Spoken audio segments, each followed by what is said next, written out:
एक प्रवास आहे. हा प्रवास करत असताना कधी वळणे घेतील तर कधी चढ उतार येतील, कधी अगदी सरळ सोपा मार्ग येईल. मात्र प्रत्येक वेळी न डगमगता धैर्याने सामोरे जाण्यासाठी गुरूंवर निश्चल विश्वास ठेवून मार्गक्रमण केल्यास गुरु कायम आपल्या सोबत असतील याची ग्वाही देत जगद्गुरु नरेंद्राचार्य महाराज संस्थानाच्या प्रवचनकार पार्वती वाघमोडे यांनी प्रवचन केले. औचित्य होते 18 जानेवारी 2025 रोजी गोंड, पिंपरी चंद्रपूर येथे आयोजित अनंत श्री विभूषित जगद्गुरु रामानंदाचार्य श्री स्वामी नरेंद्राचार्यजी महाराज यांचा पादुका दर्शन सोहळा. या आध्यात्मिक सोहळ्याप्रसंगी तुफानी गर्दी जमली होती. नजर जाईल तिथवर रांगाच रांगा लागल्या होत्या. सुमारे 12,000हून अधिक लोकांनी या ठिकाणी दर्शनासाठी गर्दी केली होती. किती ते निर्मळ प्रेम, की गुरूंच्या निर्गुण स्वरूपातही तेवढीच शक्ती आहे याची जाणीव, यावर श्रद्धा आणि प्रेम हा विश्वास इतका दृढ आहे याची जणू पावतीच मिळाली. हजारो भाविक गुरूंच्या प्रेमापोटी येथे शिस्तबद्ध पद्धतीने दुतर्फा रांगेतून परमपूज्य जगद्गुरु श्रींच्या सिद्ध पादुकांवर शीर झुकवून स्वर्ग सुखाचा आनंद घेत होते. त्या निर्गुण गुरुतत्वाशी समरस होऊन आपला भक्तिभाव त्यांच्या चरणाशी अर्पण करत होते. मनातूनच कापुरतीने त्या गुरुमाऊलींना आपले सुखदुःख सांगत होते व ती गुरुशक्ती नेहमी आपल्या सोबत आहे, आपल्याला धैर्य देत आहे हा विश्वास दृढ करत होते. आदल्या दिवशी सुधाकर दादाजी कुरवतकर या भाग्यवंत यजमानांच्या निवासस्थानी परमपूज्य जगद्गुरु श्रींच्या सिद्ध पादुकांचे आगमन झाले.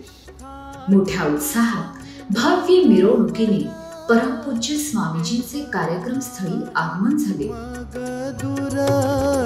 मन पाहिजे आतुर त्यांना भेटावया, मन पाहिजे आतुर त्यांना भेटावया. प्रवेश करताच सुहासिनींनी श्रींच्या पादुकांचे स्वागत करत औक्षण केले. परमपूज्य जगद्गुरु श्रींच्या सिद्ध पादुका संतपीठावर विराजित करण्यात आल्या. मंत्रोच्चार, धर्मघोष यांनी संपूर्ण परिसर भारावून गेला होता. या प्रसंगी जो अनुभव भाविकांनी घेतला त्याचे वर्णन करताना सहजच मुखातून शब्द निघतात. अवतरला हरी नरेंद्र स्वामी मुरारी, त्याने दुनिया केली बावरी. विकाररूपी मोहमायेच्या जाळ्यात अडकून स्वतःचे आयुष्य अधोगतीला नेत असलेल्या कित्येकांना गुरूंच्या कृपेने, त्यांच्या प्रेमाने, विचारांनी सन्मार्गावर आणले आहे. म्हणूनच परमपूज्य जगद्गुरु श्रींच्या सानिध्यात त्यांच्या सिद्ध पादुकांसमक्ष पुरोहितांद्वारे शास्त्रोक्त पद्धतीने पाद्यपूजनास सुरुवात झाली व उपस्थित 11,000 ते 12,000 भाविकांपैकी काही भाविकांनी प्रत्यक्ष पादुका पूजनाचा लाभ घेतला तर काहींनी मानस पूजा केली.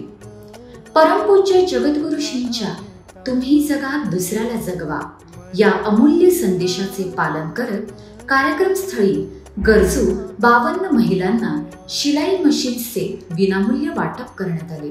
या प्रसंगी अनेक मान्यवर अतिथी उपस्थित होते. माननीय आमदार देवराज भोंगले, माजी आमदार वामनराव चटप व सोबत अन्य अतिथी होते. परमपूज्य जगद्गुरु श्रींच्या दिव्य विचारांनी प्रेरित झालेल्या 639 भाविकांनी उपासक दीक्षा ग्रहण केली. गुरुसेवकांनी अथक परिश्रम करून हा कार्यक्रम यशस्वीरित्या तडीस नेला. सायंकाळी सांगता आरती झाली. परब्रह्माच्या पुनर्भेटीची ओढ मनात घेऊन आपल्या गुरुमाऊलींना पाणावलेल्या डोळ्यांनी सर्वांनी निरोप दिला. श्री गुरुदेव.